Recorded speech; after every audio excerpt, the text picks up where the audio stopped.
There's a continent at the very bottom of the world, a place of brutal, unending cold. A huge wilderness of ice, bigger than the US and Mexico put together and locked in a permanent winter. The official story, the one in our textbooks, tells us that this continent, Antarctica, has been a frozen wasteland for at least 15 million years, long before the first spark of human consciousness. But what if that's not the whole story? What if the official timeline is completely wrong? This is a story about an ancient map that mainstream experts have dismissed as pure fantasy, a map that points to an impossible truth. A continent, maybe even a civilization, frozen in time beneath 2 miles of solid ice. This isn't a story you'll hear in a lecture hall. It's pieced together from forbidden history and the quiet whispers of those who dare to question what we're told. It's the story of a small team of rogue explorers who believe this map is the key and who are willing to risk everything to prove that the greatest legend in history, the story of Atlantis, is buried under the crushing ice of Antarctica. The legend and the enigma. The legend of Atlantis has haunted the edges of our history for thousands of years. The Greek philosopher Plato first wrote about it around 360 BCE. He told the tale of a mighty island nation, a naval power with incredible technology that ruled from a base beyond the Pillars of Hercules. Plato described a perfect society with stunning engineering, a city built in concentric rings of land and water. But then, in a single terrible day and night, Atlantis was supposedly swallowed by the sea, vanishing without a trace. For centuries, most people treated it as just that, a story, a fable Plato made up to make a philosophical point. And yet, the legend just refused to die. It became the ultimate treasure hunt for explorers and dreamers. They've looked for it in the Mediterranean, the Atlantic, and the Caribbean, but every search has turned up empty. What if everyone was just looking in the wrong place? What if the disaster that destroyed Atlantis wasn't fire and water, but ice? Enter Antarctica, the 5th largest continent and by far the most mysterious. 98% of it is covered by an ice sheet that holds 90% of the world's ice. This isn't just a layer of frost, it's a shield of ice almost 3 miles thick in some places. The average temperature is a life-ending -58 degrees Fahrenheit. It's the highest, driest, coldest, and windiest place on Earth. By all accounts, it's the most hostile environment on the planet. And that, perhaps, is what makes it the perfect hiding place. For decades, we've only seen its surface. But what's underneath? Scientists have discovered vast mountain ranges, the Gamburtsev Mountains, as big as the European Alps, completely buried under the ice. They've found over 400 subglacial lakes, pools of liquid water that haven't seen the outside world for millions of years. NASA satellites have even revealed strange magnetic anomalies that we can't easily explain. While science sees these as natural formations, proponents of strange theories look at this hidden world and wonder, could the clues to Plato's lost city be intertwined with Earth's harshest continent? The cartographic anomaly. The key that might just unlock this whole mystery isn't a satellite image, but a fragile map drawn on gazelle skin back in 1513. It's the Piri race map, created by an Ottoman admiral of the same name. When it was rediscovered in 1929, it caused a stir. The map shows the coasts of Europe, North Africa, and Brazil with pretty stunning accuracy for its time. But it also shows a landmass stretching off the southern tip of South America. Mainstream historians have a straightforward explanation.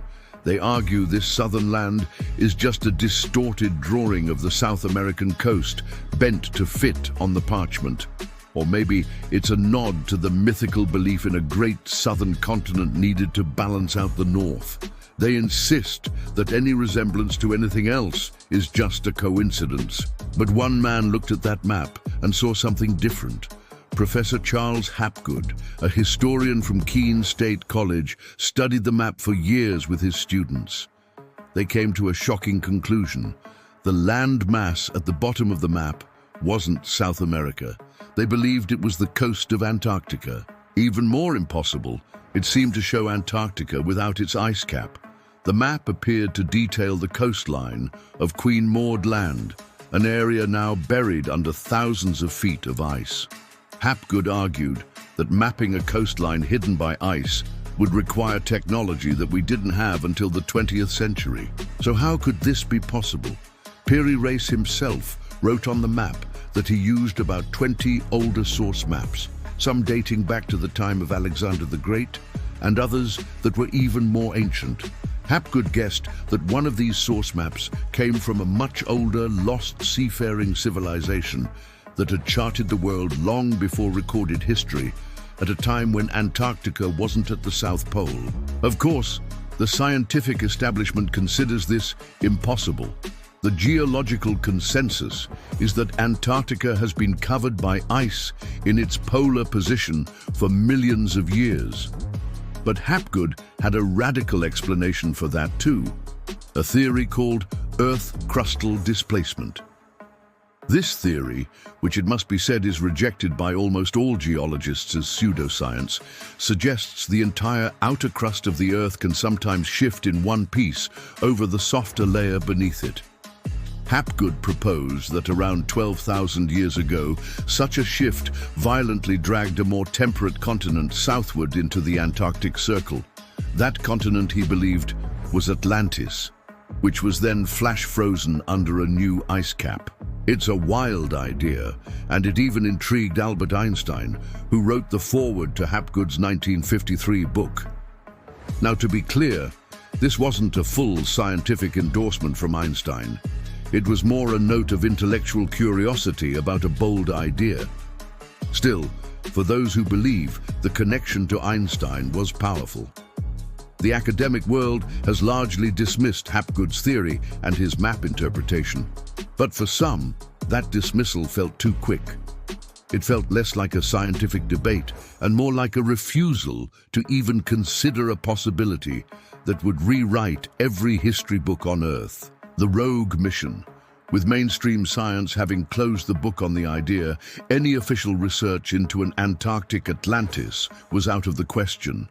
Any academic who took it seriously would be risking their career. It seemed the mystery would stay locked under the ice forever, but compelling ideas don't die that easily.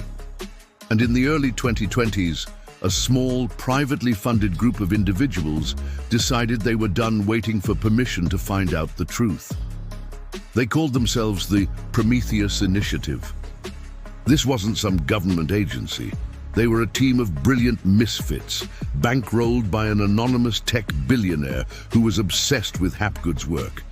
Their leader was Dr. Aris Thorne, a disgraced historical linguist. Thorne had been pushed out of academia for his fanatical belief that all ancient myths stemmed from a single global proto-language, a language he believed came from Atlantis. To him, the Piri Reis map wasn't just a map. It was a message from a dying world. His second-in-command was Lena Petrova, a geophysicist and ice-penetrating radar expert. Petrova had worked in the Russian Antarctic program, but grew tired of the slow, restrictive pace of official research. She had seen weird anomalies in her own radar data, subglacial shapes that looked too geometric, too linear to be natural, but her findings were always dismissed as instrument error. She was convinced something was down there. Rounding out the team was Kenji Tanaka, an engineering prodigy who designed their gear. Kenji created a new type of ground-penetrating radar, far more powerful than anything in the public sector, along with a fleet of autonomous cryo drones. Kenji wasn't a believer in Atlantis. He was a believer in data, and he knew the only way to get real data was to go where no one else would. Their plan was bold and completely illegal. They had to bypass the strict regulations of the Antarctic Treaty, so they operated under the cover of a small meteorological survey. They chartered an ice-strengthened ship, refitted it in secret, and headed for a remote sector of Queen Maud Land, the very region from the Piri Reis map. They weren't just looking for a lost city. They were going to try and prove that the gatekeepers of history were wrong. What this small team was attempting was monumental. They were challenging the very foundations of how we see our past. It's a reminder that sometimes the biggest discoveries are made by those who refuse to accept the word impossible. If you believe in that spirit of exploration, make sure you subscribe and turn on notifications, because you won't want to miss where this journey goes next. Journey beneath the ice. The journey south was a descent into a world of white. For weeks, the ship Prometheus navigated through treacherous, ice-choked waters. The world of color and warmth faded into a memory, replaced by the blues and whites of icebergs the size of cities. The silence was overwhelming, broken only by the groan of the ship's hull against the ice. After setting up a small base camp on the ice shelf, the real work started. The wind was a physical attack, dropping the temperature to nearly 100 degrees below zero. But this was what they came for. Lena and Kenji deployed their primary tool, the Echidna, a custom ground-penetrating radar towed behind a tracked vehicle. Unlike older systems that gave a blurry picture, Kenji's GPR used advanced processing to build a 3D model of the world under the ice in real time. For the first few days, the results were just what you'd expect. The radar sliced through 2 miles of ice to reveal the ghostly shapes of mountains and valleys beneath. It was spectacular, but it all looked natural. Doubt began to creep into Aris Thorne's mind. Had he dragged them all here on a wild goose chase? Then on the 4th day, Lena saw it. Aris, Kenji, you need to see this, she said over the intercom, her voice tight. They huddled around the screen. There, among the jagged, chaotic lines of the natural bedrock, was a perfectly straight line. It ran for miles. They changed course and ran a parallel track. Another straight line appeared, then another. They spent the next 2 days driving in a meticulous grid pattern, their excitement growing. What slowly emerged on their screens was, to them, impossible. It was a grid, a massive network of right angles and parallel lines covering at least 10 square miles. Nature doesn't usually build in straight lines. They were looking at what seemed to be a pattern of unmistakable intelligence, the layout of streets, the foundations of a city. Aris felt a wave of vindication so strong it almost buckled his knees. He was right. Hapgood was right. The map was real. But the biggest shock was still to come. As they moved the radar array toward the center of the grid, the bedrock seemed to drop away into a huge, cavernous space. And inside that space, Lena's instruments picked up something else. A faint but distinct energy signature. It wasn't geological heat. It had a strange, regular pulse. It felt artificial. They hadn't just found ruins. They had found something that was, somehow, still active. The discovery.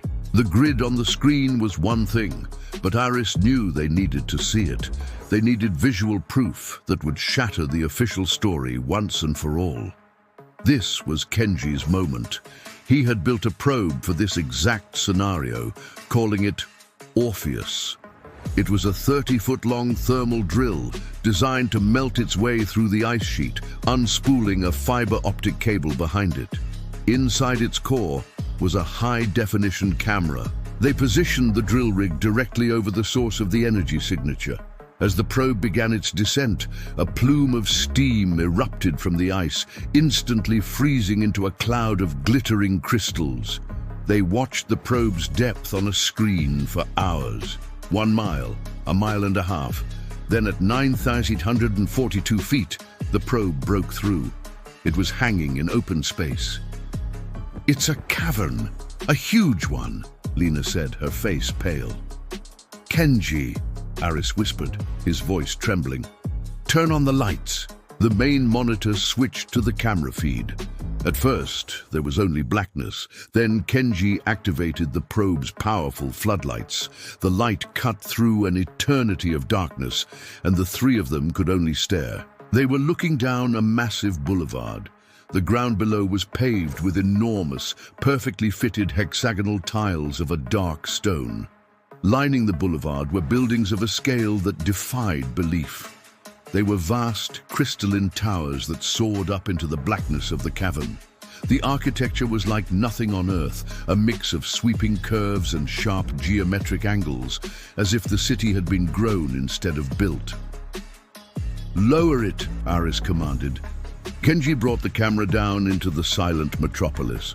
They could see impossible details.